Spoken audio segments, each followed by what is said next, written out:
আসসালামু আলাইকুম, কেমন আছেন সবাই? আমি নাসিম আক্তার। আমার আরো একটি লং ব্লগে আপনাদের সকলকে স্বাগত জানাই। সঙ্গে জানাই গুড মর্নিং। আজ রবিবার, এখন ঘড়িতে সকাল 9টা। বিছানা ছেড়ে উঠে পড়েছি, ব্রেকফাস্টও কমপ্লিট হয়ে গেছে। আজ বাড়িতে এসছে দিদিরা, ভাবছি একটুখানি যাব মাঠের দিকে। তো আজ সারাটা দিন কি কি করি সেটাই আপনাদের সাথে ভাগ করে নেওয়ার চেষ্টা করব। তো চলুন আর একটা মুহূর্ত দেরি না করে কি করি সেটাই আপনাদের সাথে তুলে ধরার চেষ্টা করি। আর সেসব দেখতে হলে তো নিশ্চয়ই পুরো ব্লগটা দেখতে হবে। তো চলুন, আপনারাও একটু মিস করবেন না, আর আমিও যা দেখবো আপনাদের খুঁটিয়ে খুঁটিয়ে দেখার চেষ্টা করব।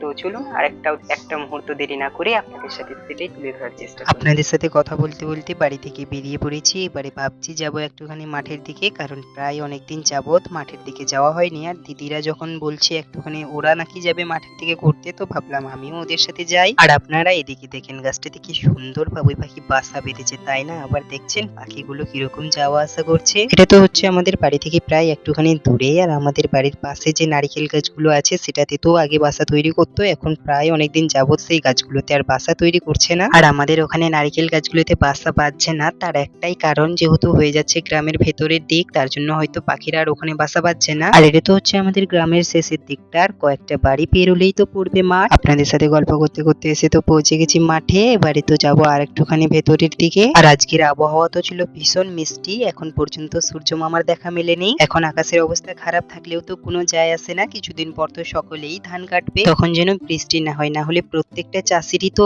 অনেক অনেক লোকসান হয়ে যাবে। এখন বৃষ্টি চাইলেও তো বৃষ্টি দিবে না, আর কিছুদিন পর মানে যখন সকলেই ধান কেটে রাখবে তখন একটুখানি মেঘ হতে না হতেই বৃষ্টি এসে উপস্থিত। আর এদিকে দেখেন ধানগুলো সব আস্তে আস্তে সোনালি হতে লেগেছে, কি মিষ্টি লাগছে তাই না? এবারে তো চোখের সামনে পড়েছে একটা পাটের জমি, দাঁড়ান একটুখানি জুম করি তাহলে বুঝতে পারবেন গাছগুলোতে কিরকম পোকা লেগেছে। চলুন, এবারে অনেকটা পথ এগিয়ে চলে এসেছি। এবারে চোখের সামনে পড়েছে একটা ভুট্টা জমি। আবহাওয়া এরকম থাকলেও তো কিছুদিন আগে হয়েছিল ভীষণ বৃষ্টি, তার জন্য তো সমস্ত ভুট্টা গাছের মাথা কেটে ফেলা হয়েছে। আর এবারে তো আমরা হাঁটছি একটা বড় পুকুর পাড় দিয়ে, দাঁড়ান আপনাদের একটু ঘুরে দেখাই।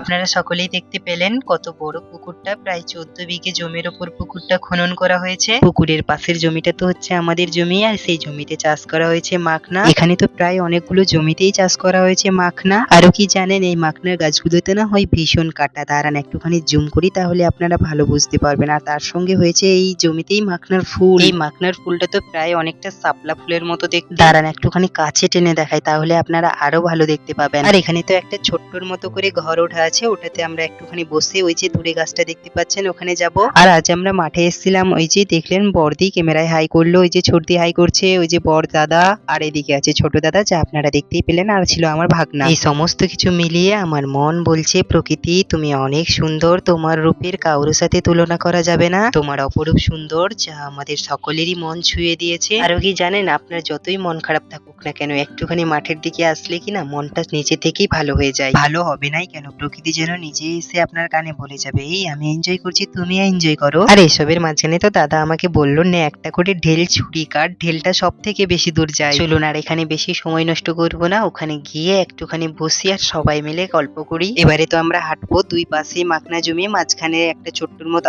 রাস্তা গেছে, সেটাই দিয়ে আমরা হাঁটবো। চলুন তাহলে এবারে আস্তে আস্তে এগোতে থাকি।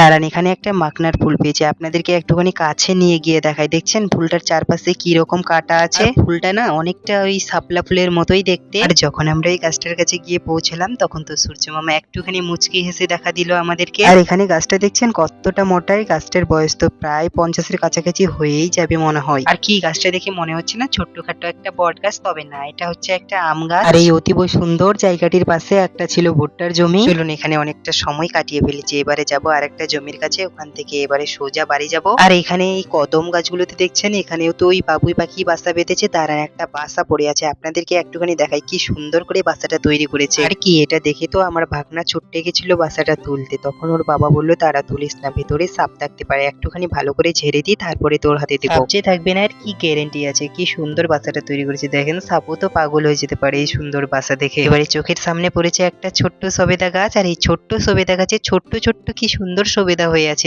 গাছটাও কিন্তু মন্দ লাগছে না, তাই না? গাছটা দেখছেন কি সুন্দর লাগছে। চলুন, এসবের মাঝখানে অনেকটা পথও এগিয়ে চলে এসেছি। আর এখানে তো রাস্তার পাশে হয়েছে ধান। দাঁড়ান একটুখানি ছুঁয়ে দেখি। আর আপনাদেরকে তো বললামই যে ওই আম গাছটার কাছে চাষ করা হয়েছে একটা ভুট্টা জমি, ওখান থেকেই তো একটা ভুট্টা ভেঙেছি। আর ভুট্টার ওপরের দিকটা তো নষ্ট হয়ে গেছিল, তার জন্য তো উপরের দিকটা ভেঙে ফেলা হয়েছে। দেখছেন কত ছোট্ট ভুট্টাটা হয়েছে, তাই না?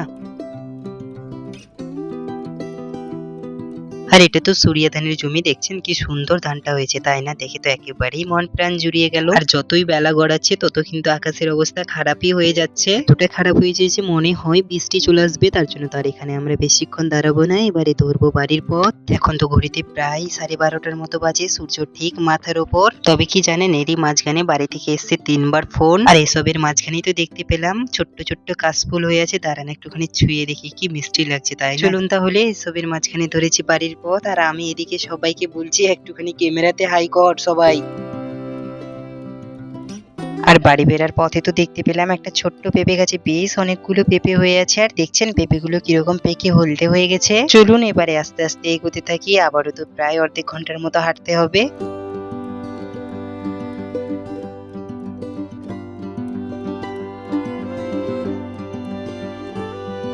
এসে পৌঁছে গেছি গ্রামের ভিতর। আর এইদিকে দেখেন গাছটাতে কিরকম লিচু ধরে আছে। আর এখানে তো আছে মনে হয় 3টা লিচু গাছ, আর 3টে লিচু গাছেই তো বেশ অনেক লিচু হয়ে আছে। গ্রীষ্মকাল মানেই তো আম, জাম, লিচু, কাঁঠাল এসব খাওয়ারই সময়, তাই না? আর এদিকে আকাশের অবস্থা তো আরো ভীষণ খারাপ হয়ে পড়েছে। চলুন আর একটু দেরি করবো না, এবারে ঝটপট বাড়ি যাই। তবে আপনারা এদিকে দেখেন এই ভুট্টাটাতে কিরকম ছোট্ট ছোট্ট অঙ্কুর বেরিয়েছে। প্রায় অনেকটা পথ চলে এসেছি আপনাদের সাথে গল্প করতে করতে। এখন তো আকাশ গিরগিটির মতো রং বদলাচ্ছে, দেখলেন? তখনই আকাশের অবস্থা কিরকম ছিল, আবার এখনই আকাশের অবস্থা একেবারেই পরিবর্তন হয়ে গেছে। প্রকৃতির ইচ্ছে কখন কি হবে না হবে সেটা তো ঠিকঠাক বোঝা যাবে না। চলুন বাড়িতে এসে পড়েছি, এবার একটুখানি বসবো, তারপরে যাব বাগানের দিকে। বাড়িতে ধরেছি বাগানে যাওয়ার পথ। বাগানে এসছি আম পাড়তে। আগের ব্লগে আপনাদেরকে যে আম গাছগুলো দেখিয়েছিলাম সেখানে তো এসছি আম পাড়তে। চলুন এবারে একটা আম পেড়ে নিই, তারপরে যাব বাড়ি। আরো কি জানেন, আমগুলোতে যে দাগ হয়েছিল না সেটা তো এখন পর্যন্ত ভালো হয়নি। মনে হয় একটা মুষলধারে বৃষ্টি পড়লেই এই দাগগুলো ধুয়ে যাবে। দাঁড়ান একটা আম পেড়ে নিই।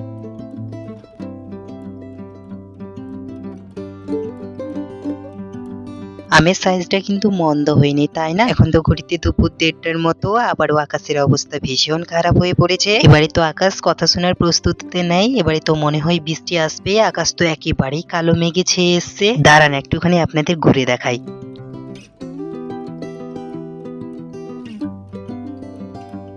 চলুন তাহলে ভিডিওটা এখানেই শেষ করছি। সকলে ভালো থাকবেন, সুস্থ থাকবেন, সাবধানে থাকবেন। আর ব্লগটা কেমন লাগলো আমাকে নিশ্চয়ই কমেন্টে জানাবেন। ভালো লাগলে একটা লাইক করে দিবেন। সকলে ভালো থাকবেন, সুস্থ থাকবেন, সাবধানে থাকবেন। দেখা হবে খুব শিগগিরই পরবর্তী একটা ব্লগে।